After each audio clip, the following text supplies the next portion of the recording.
Former NBA star Dennis Rodman has apologized for his televised outburst about a U.S. missionary detained in North Korea, explaining that he had been stressed and drinking at the time. Rodman was roundly criticized for his angry tirade in an interview with CNN, in which he appeared to suggest that the missionary, Kenneth Bae, had merited the prison sentence of 15 years handed down last year. "I want to first apologize to Kenneth Bae's family," Rodman said in a statement released on Thursday by his publicist and cited by CNN. Dennis Rodman could do a lot of good by advocating for Kenneth to Kim Jong-Un, but instead he has decided to hurl outrageous accusations at my brother, Terri Chung, sister of U.S. missionary Kenneth Bae, who is detained in North Korea. "I embarrassed a lot of people," said Rodman, who was in the North Korean capital for an exhibition basketball match he had organized to mark the birthday of North Korean leader Kim Jong-un. "I'm very sorry. At this point I should know better than to make political statements. I'm truly sorry." Rodman's trip to North Korea along with a handful of other former NBA players has courted controversy,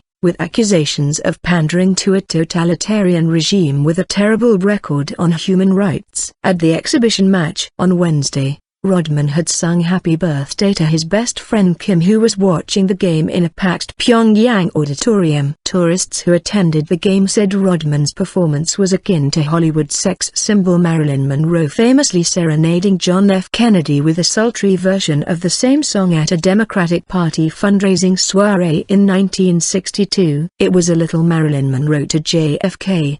The tone of it," American college student Sophia Sokmensiua told reporters on Thursday at Beijing Airport. "It was kind of Marilyn Monroe-ish," agreed Hakan Sokmensiua, Sophia's father. "It started very slowly happy.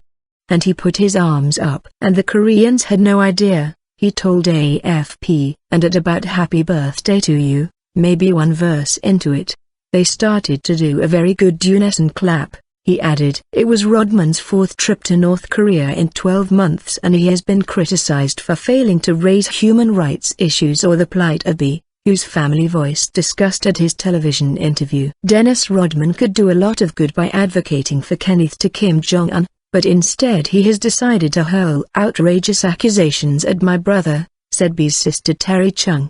"He is playing games with my brother's life," she added. Fall of basketball diplomacy. In his statement, Rodman said the day of the CNN interview had been very stressful. "Some of my teammates were leaving because of pressure from their families and business associates," he said, adding that his dream of basketball diplomacy was quickly falling apart. "I had been drinking," he said. "It's not an excuse, but by the time the interview happened I was upset. I was overwhelmed." Bae, a 45-year-old tour operator, was arrested in November 2012 as he entered the northeastern North Korean port city of Rason. North Korea described Bae as a Christian evangelist who smuggled inflammatory material into the country and sentenced him to 15 years of hard labor for allegedly seeking to topple the government.